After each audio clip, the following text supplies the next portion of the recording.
नमस्ते जैन साथियों। तो आज बात करेंगे आर्य समाज के बारे में और जानेंगे कि किस तरह से भारत के अंदर आर्य समाज की स्थापना हुई थी और स्वामी दयानंद सरस्वती ने यह नारा क्यों दिया, वेदों की ओर लौटो। तो जानेंगे आर्य समाज के बारे में।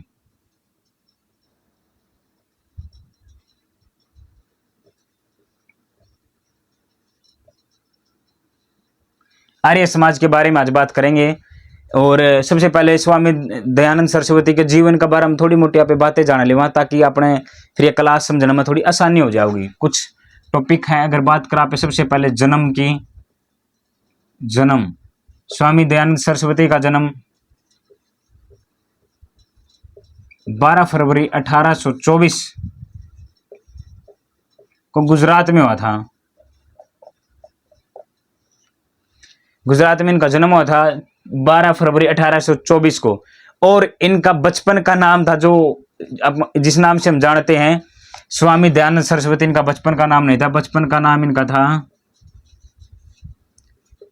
मूलशंकर।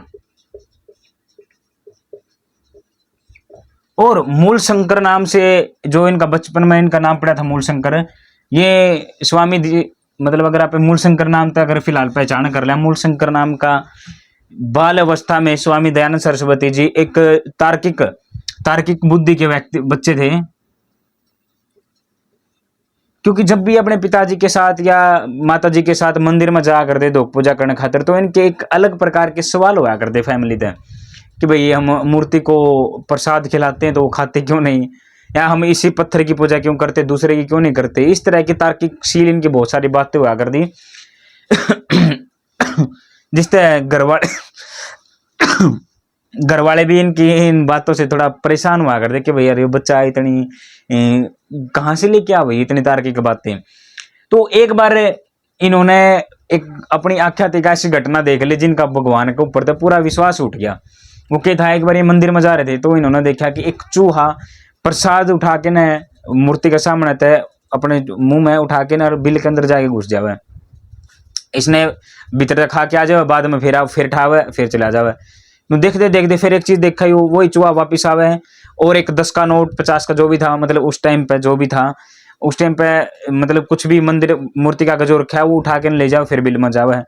तो स्वामी जी यह बात देखा कि अगर भगवान आपका प्रसाद की, आपका सम्मान की ही रक्षा नहीं कर सकता तो फिर हमारी किस तरह करेगा। और अगर वास्तविकता है, मतलब इस मूर्ति के अंदर ही है पूजा पाठ, अगर हम इस मूर्ति की करने तो फिर इसी की क्यों करें, हम किसी और की क्यों नहीं कर सकते, किसी और पत्थर को क्यों नहीं पूछ सकते। इस तरह के थॉट इनके दिमाग में चलने लग रहे थे। तो एक ऐसी घटना ने ये बिल्कुल विचलित कर दिया और फिर इनका मंदिर में आना जाना, दो पूजा करना बिल्कुल ही परे होगा, बिल्कुल छोड़ दिया इन्होंने सारी चीजें। फिर इनका जो मेन मकसद था वो था भाई सिर्फ और सिर्फ सच्चाई को खोजना, सत्य की खोज करना, सिर्फ एक तार्किक बात करना। तो इन्होंने एक गुरु मिले और मतलब ये इस तरह से विचार कर लगे थे कि 21 वर्ष की उम्र में इन्होंने घर त्याग कर दिया।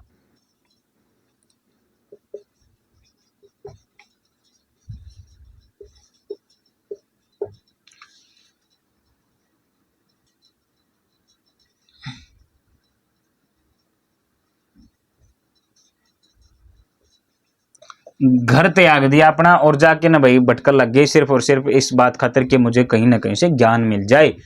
तो इन्होंने फिर एक गुरु जी से इनकी मुलाकात हुई।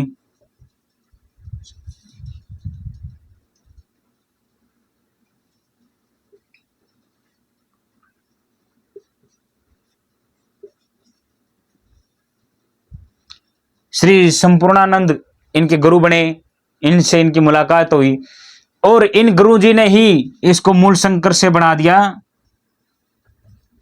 स्वामी दयानंद सरस्वती।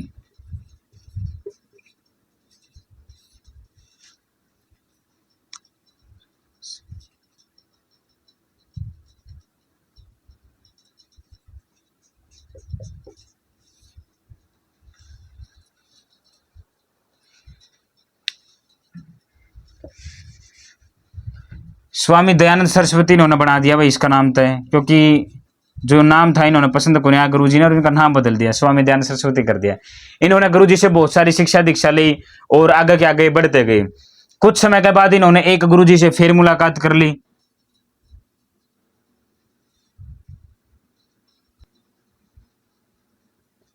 महर्षि विरजानंद। महर्षि विरजानंद गुरु जी से इन्होंने बातचीत करी, मुलाकात करी और गुरु जी को बताया कि सर मेरे को भाई नॉलेज चाहिए है और मैं सत्य की खोज में घर से निकला हूँ। जो यार दुनिया का पाखंडवाद, आडंबर, मूर्ति पूजा है, मैंने इस चीज का एक छुटकारा चाहिए, मैं वास्तविकता जानना चाहता हूँ। तो और एक चीज और है, महर्षि जो विरजानंद जी से नेत्रहीन थे बचपन से ही, लेकिन वेदों के बहुत अच्छे ज्ञाता थे, प्रताड़ पंडित थे, बहुत ज्यादा इनकी नॉलेज थी संस्कृत की, वेदों की बहुत ज्यादा नॉलेज थी। इन्होंने स्वामी जी को वेदों की बहुत सारी शिक्षा दीक्षा दी, जिससे गुरु जी स्वामी जी ने, स्वामी दयानंद सरस्वती इनसे प्रभावित हो गए, उन्होंने उनको अपना गुरु मान लिया और यहां से इन्होंने सीखा वेदों का ज्ञान।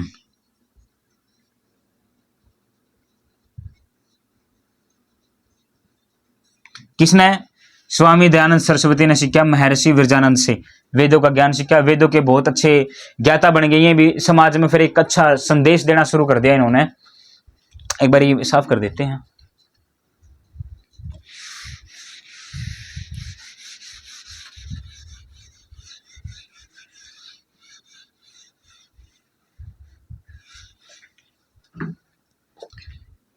गुरु जी का क्या था? महर्षि विरजानंद।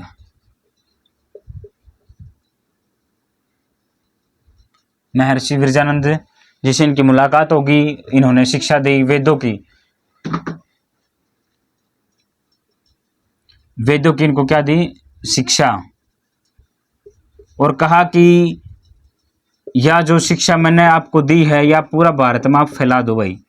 ये जो वेद, यानी कि वैदिक काल, अगर हमने, आपको याद होगा हमने पिछली क्लासों के अंदर पढ़ा, स्टार्टिंग के अंदर जो वैदिक काल था, वैदिक काल के अंदर जो वर्ण व्यवस्था थी वह वर्ण व्यवस्था कर्म आधारित थी, यानी कि व्यक्ति का जो कर्म होगा, जो इंसान जिस काम में इंटरेस्टेड है, जो काम कर सका है, तो वो वही धर्म अपना सका है, वही वर्ण वो अपना सका है।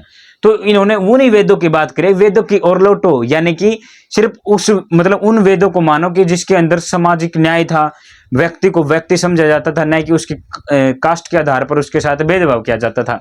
ये बातें थी। और स्वामी दयानंद सरस्वती इनसे इतने प्रभावित हुए कि इन्होंने इनको अपना गुरु माना, धार्मिक गुरु और सामाजिक गुरु इन्होंने इनको माना और लोगों में एक संदेश दिया, वेदों की ओर लौटो, एक नारा दिया।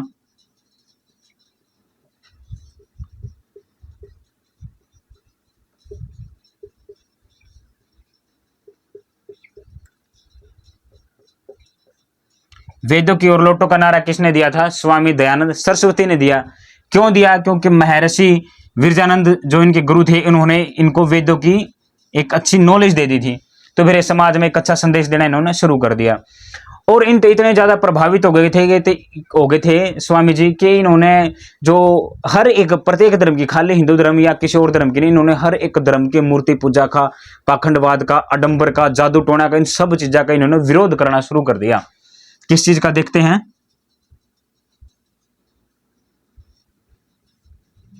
जादू टोना,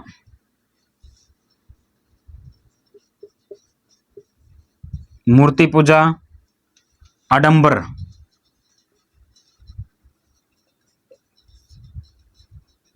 और पाखंडवाद,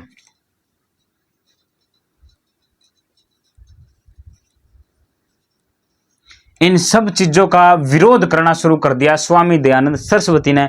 क्योंकि ये बचपन से ही देखने लग रहे थे कि भाई एक समाज के अंदर या प्रथा चाल पड़ी थी कि भाई दिखावा करना, भगवान खुश हुआ है कि भाई आप इसे घर पर सर पर कितना कर्जा हो, लेकिन जो कर्जा उठा के ना अपने भगवान खातिर प्रसाद महंगा लेके जाना पड़ो जाओ।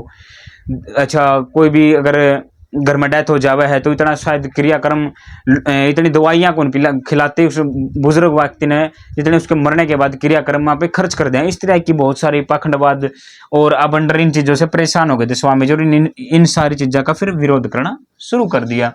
हर एक धर्म की बात लेके ना, कौन सा भी धर्म के अंदर ये आडंबर, मूर्ति पूजा, पाखंडवाद हो, सब चीजों का इन्होंने, सब धर्मों का इन्होंने विरोध करना शुरू कर दिया। और तो मैं 1863 में इनका खिलाफ, जो भी आडंबर, पाखंडवाद, मूर्ति पूजा खिलाफ में एक खंडनी पताका फहराई खंड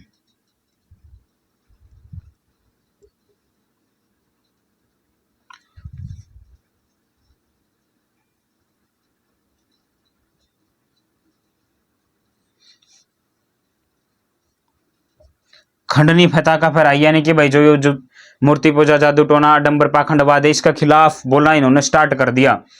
और फिर ये धीरे धीरे समाज के अंदर काम करने लग रहे थे। और एक बार एक ऐसा इनकी जिंदगी के अंदर खूबसूरत मोड़ आया जब इनकी एक बहुत ही महान व्यक्ति से मुलाकात हुई, केशव चंद्र सेन से। एक बार साफ कर देता हूं मैं इसको।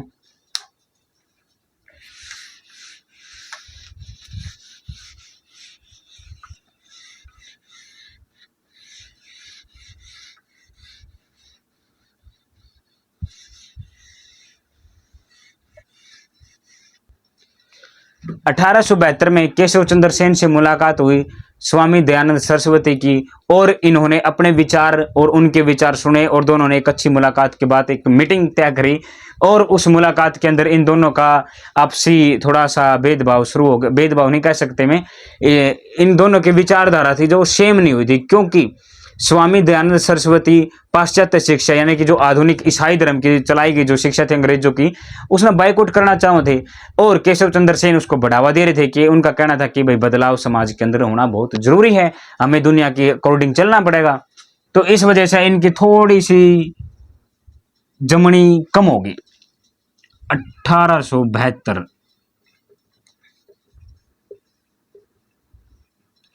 केशव चंद्र सेन से मुलाकात होगी। और इस मुलाकात में इन्होंने देखा कि भाई ये क्यों ये क्या थे, केशव चंद्र सेन पाश्चात्य शिक्षा को मानते थे।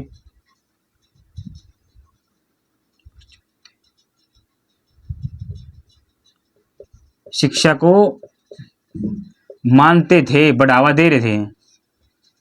और स्वामी जी पाश्चात्य शिक्षा न मानने कौन थे, उनका कहना था कि वेदों की ओर लौटो। हाँ ठीक है, वेदों की ओर लौटो ने नारा दिया था। और ये कौन थे कि भाई नहीं, पाश्चात्य शिक्षा होनी जरूरी है, बदलाव होना जरूरी है समाज के अंदर टाइम के अकॉर्डिंग। शायद बात इनकी ठीक थी, लेकिन गलत स्वामी जी भी नहीं थे, स्वामी जी भी गलत नहीं थे, वे आपके आधार पर वो भी ठीक जवाब देने लग रहे थे। लेकिन समझदार व्यक्ति की यह पहचान हुआ करे, इन दोनों की विचारधारा बेशक सेम नहीं खाई हो, तो फिर इन्होंने बातचीत करी। तो कि स्वामी दयानंद जी संस्कृत भाषा के ऊपर ज्यादा काम करने लग रहे थे, क्योंकि वेद भी संस्कृत भाषा के अंदर है, और खुद स्वामी जी भी संस्कृत भाषा के एक अच्छे ज्ञाता थे, तो वे संस्कृत भाषा के ऊपर काम कर लग रहे थे।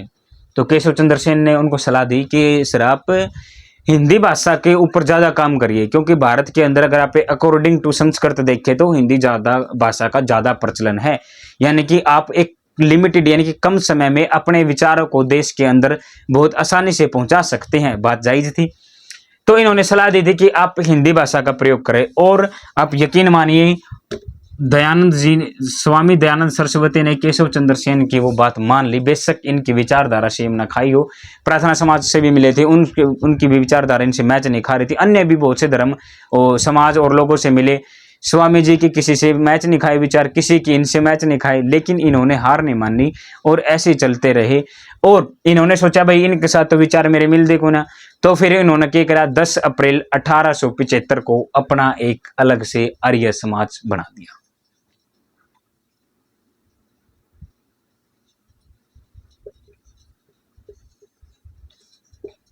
पिचहत्तर 10 अप्रैल 1875 मुंबई के अंदर इन्होंने क्या कर दिया, आर्य समाज की स्थापना कर दी। और मुंबई के अंदर फिर इन्होंने क्या करा, 10 अप्रैल 1875 को आर्य समाज की स्थापना कर दी। और हिंदी के अंदर एक सत्यार्थ प्रकाश नाम की इन्होंने एक किताब भी लिखी थी।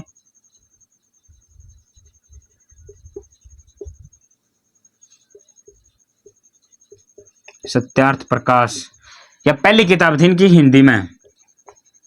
और यह हिंदी की किताब क्यों लिखी, मतलब किसके कहने पर लिखी थी, केशव चंद्र सेन के कहने पर लिखी थी। क्योंकि इन्होंने इनको सलाह दी थी कि भारत के अंदर हिंदी ज्यादा संस्कृत के अकॉर्डिंग बोली और समझी जाती है, तो आपके लिए ये थोड़ा आसान होगा कि अपने विचारों को जन जन तक पहुंचाया जा सके हिंदी भाषा के माध्यम से। तो इन्होंने हिंदी भाषा का फिर प्रयोग करना शुरू कर दिया था। और जो स्वामी जी की जो विचारधारा थी वो किस तरह की थी, एक तो अपन पता चल गया पाश्चात्य शिक्षा को ये नहीं मानते थे।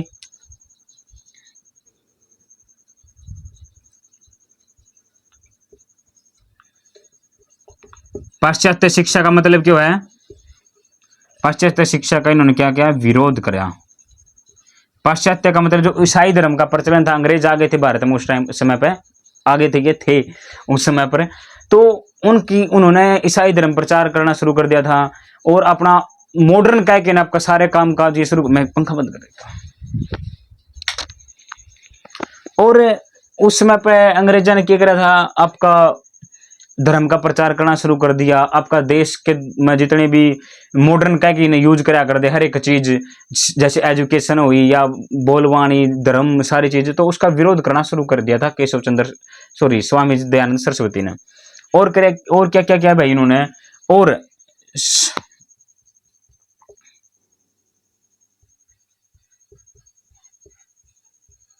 महिलाओं की शिक्षा को बढ़ावा दिया।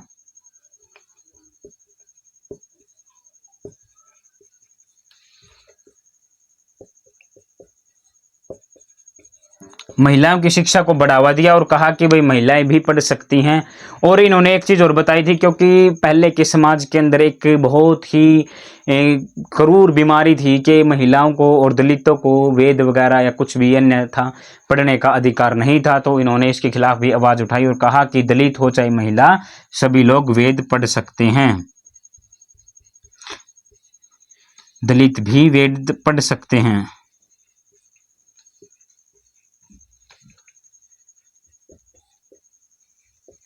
सबको समानता की बात इन्होंने कही, समानता को लेकर के चलन का इन्होंने समाज के अंदर एक अच्छा मैसेज दिया। तो स्वामी दयानंद सरस्वती के द्वारा बताई गई कुछ बातें थी। और एक दो बात और हैं, एक बार साफ कर दे वहां पे, ताकि उसमें फिर अगला पेज वहां पे लिख सकेंगे।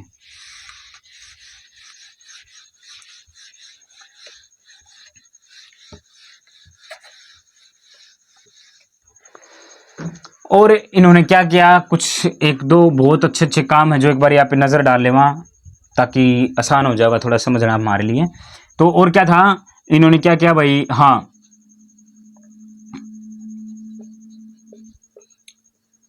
सती प्रथा, सती प्रथा के खिलाफ बोले।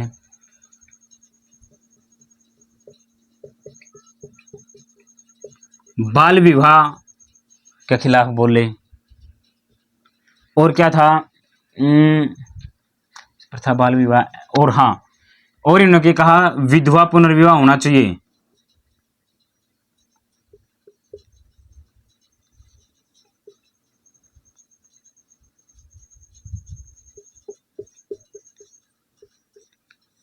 विधवा पुनर्विवाह होना चाहिए इन्होंने कहा। और एक तो हमने मैंने तो इनका नारा पढ़ लिया, वेदों की ओर लौटो। इस तरह के इन्होंने बहुत सारे अच्छे अच्छे काम समाज के लिए करे हैं। और एक और चीज याद आ गई कि इन्होंने एक शुद्धि आंदोलन चलाया था, जिसके अंदर क्या था, शुद्धि आंदोलन।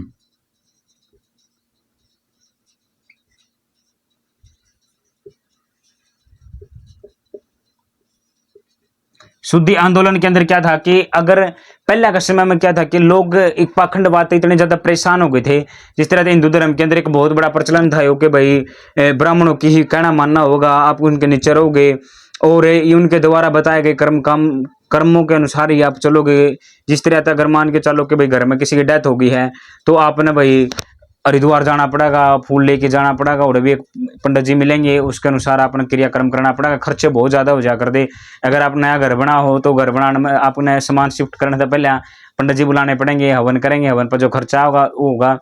बीमार हो गया आदमी तो भाई दवाइयाँ के केवल पैसे को नहीं थे, लेकिन पंडित जी की बात माननी पड़ेगी। मूर्ति पूजा, पाखंडवाद का इस तरह के बहुत सारे आडंबर पाखंडवाद परेशान थे लोग, तो वे हिंदू धर्म ना छोड़ के जाने लगे थे। तो इन्होंने शुद्धि आंदोलन चलाया और कहा कि भाई जो पाखंडवाद, मूर्ति पूजा, दिखावा है इसमें छोड़ दो, बल्कि वास्तविकता की तरफ आओ, वेदों की तरफ आओ, वेदों को पढ़ो। और इन्होंने शुद्धि आंदोलन चलाई, यानी कि लोगों को मौका दिया, जो लोग हिंदू धर्म छोड़ के अन्य धर्मों के अंदर जा चुके थे उनको वापिस बुलाने का उन्होंने क्या क्या मौका दिया। शुद्धि आंदोलन के अंदर ये चीज है, ठीक है। इनको हिंदुत्व का सैनिक भी कहा जाता है।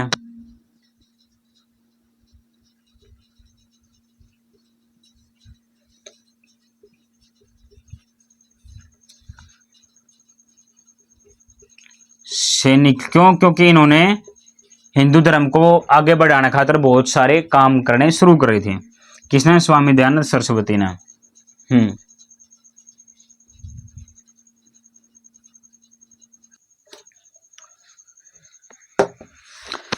और इन्होंने राष्ट्रीय विचारधारा को बढ़ावा दिया। राष्ट्रीय विचारधारा के अंदर इन्होंने क्या किया?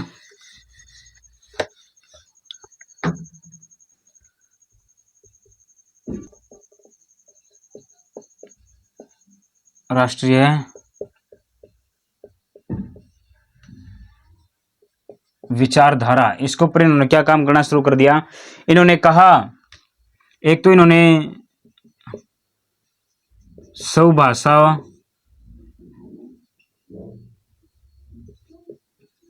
स्वधर्म इनका प्रचलन किया और हिंदी को राष्ट्रभाषा बनाने की सबसे पहले इन्होंने बात करी।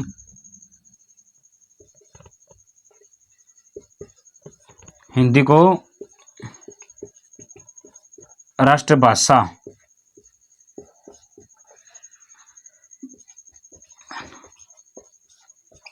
बनाने की मांग करी। ठीक है। और हमने एक चीज पढ़ ली, पाश्चात्य शिक्षा का विरोध किया।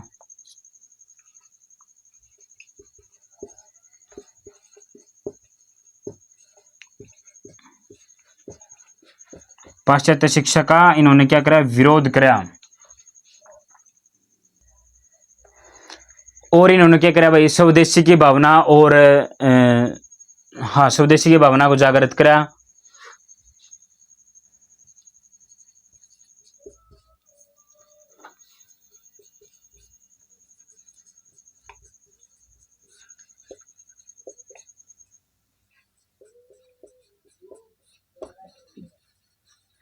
स्वदेशी की भावना को जागृत कराया। ये बहुत सारे इंपॉर्टेंट कार्य इन्होंने अपनी जिंदगी में करे थे देश खातिर। और अगर बात कराएं इनकी कुछ किताबें हैं, जैसे हमने एक तो पढ़ ली सत्यार्थ प्रकाश, जैसे हिंदी एक बार मिटो देते हैं ताकि अच्छे से फिर लिखा जा सके। यहाँ की राष्ट्रीय विचारधारा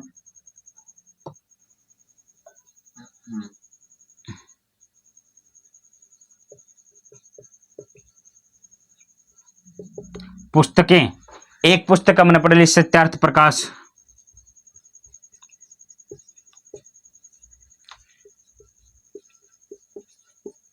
सत्यार्थ प्रकाश होगी एक तो इनकी किताब, और दूसरी है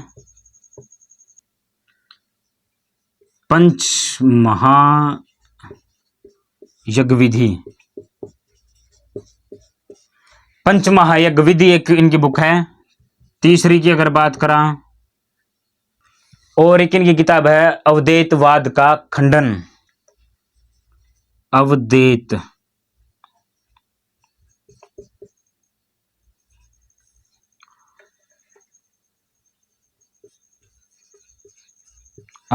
का खंडन। और इस तरह की एक दो और किताब है इनकी बहुत अच्छी अच्छी। तो इन या एक हिंदी के अंदर थी भाई, पहली किताब थी हिंदी में इनकी। इस तरह की बहुत सारी इन्होंने बहुत अच्छी बुक्स लिखी हैं जो हमारे देश की एक एजुकेशन सिस्टम में अच्छा बढ़ावा दे और लोगों को वेदों की और लौटो वेदों के अच्छे ज्ञान, सामाजिक ज्ञान और धार्मिक बातों के बारे में बताती है।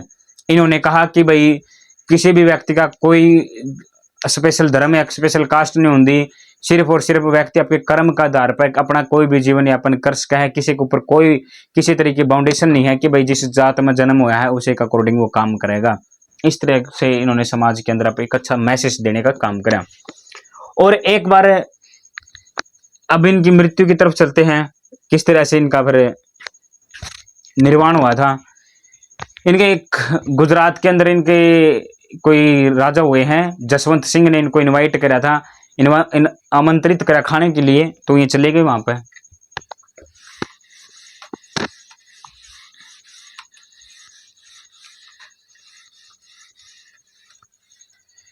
जसवंत सिंह ने बुला लिए, गुजरात में चले गए। और जब ये खाने के लिए बैठे तब इन्होंने देखा कि एक उस राजमहल के अंदर एक वेश्या थी। तो उसने वह राजा का ज्यादा नजदीक रहा कर दी। तो उसने मतलब एक राजा को समझाने खातिर एक अच्छा मैसेज बताया उनको कि भाई अगर या तेरे आसपास ज्यादा रहोगी तो राजकुल में विपता आ सके हैं, इसका मन चाल चलन ठीक नहीं लगता।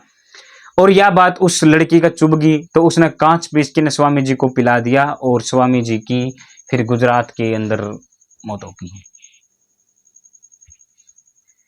अगर लिख लेवा उसके बारे में थोड़ा बारीकी थे तो जोधपुर के राजा थे जसवंत सिंह और उस वेश्या का नाम था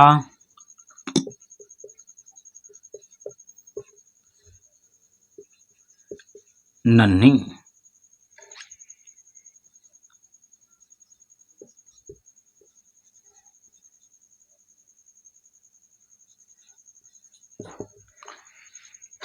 अजमेर में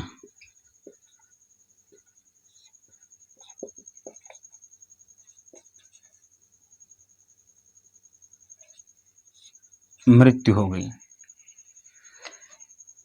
आपको बात समझ में आई किस तरह से उनकी मौत हो गई थी? यो इनकी मौत का कारण रहा था। स्वामी दयानंद सरस्वती का बाद में जो था आर्य समाज था वो अन्य भागों में टूट गया था और दोबारा पाश्चात्य शिक्षा का बढ़ावा होना शुरू हो गया था और लोग धीरे धीरे फिर आर्य समाज के ऊपर तो भरोसा जताना कम कर गए थे और फिर आर्य समाज की भागदौड़ संभालने वाला कोई भी एक अच्छा लीडर नहीं मिल पा रहा था, जिसके कारण कि आर्य समाज धीरे धीरे लुप्त होता चला गया। खैर अब हम कह नहीं सकते किसी भी समाज किसी भी धर्म के बारे में कि भाई कौन कितना अपग्रेड है, कौन कितना अच्छे तक काम करे, क्योंकि हमारा मानना है कि भाई सभी अच्छे हैं और अगर एक एंगल से देखा तो सभी बुरे हैं, क्योंकि सब ने अपना अपना सर्वश्रेष्ठ मान रखा है। जिसने इन चीज़ों इन धर्म की शुरुआत करी थी हम उनके पैरों की धूल भी को नहीं, लेकिन कुछ दिखावटी लोगों ने अपना धर्म बढ़ाने खातिर, अपनी बिरादरी, अपना भगवान बढ़ाने खातिर इतनी झूठ और इतने पाखंडवाद दिखा रखा है कि उसकी कोई हद को नहीं। तो अपना टॉपिक नहीं है कोई भगवान है कि ना है, वो अलग एक बहस है, उस पर बाद में कभी बात करेंगे फुर्सत है। तो फिलहाल अपने खातिर यही टॉपिक था जो सीखने की बात थी। तो आर्य समाज का स्वामी दयानंद सरस्वती के बाद में जो था कई विभाजन हो गया था, टुकड़ों में बट गया था और इसकी बागडोर संभालने खातिर फिर एक अच्छा नेता नहीं था, जिसकी वजह से वो धीरे धीरे फिर अपना कार्य कम करने लग गया समाज के अंदर। तो यह थी आज की अपनी क्लास आर्य समाज के ऊपर। और अगर कुछ भी कमी रह गई हो तो प्लीज कमेंट बॉक्स में जरूर बताना, ताकि भाई अपनी आने वाली इन क्लासों में फिर आप दोबारा कोई बदलाव कर सका। चलिए मिलते हैं अपनी नेक्स्ट क्लास के बाद। Thank you.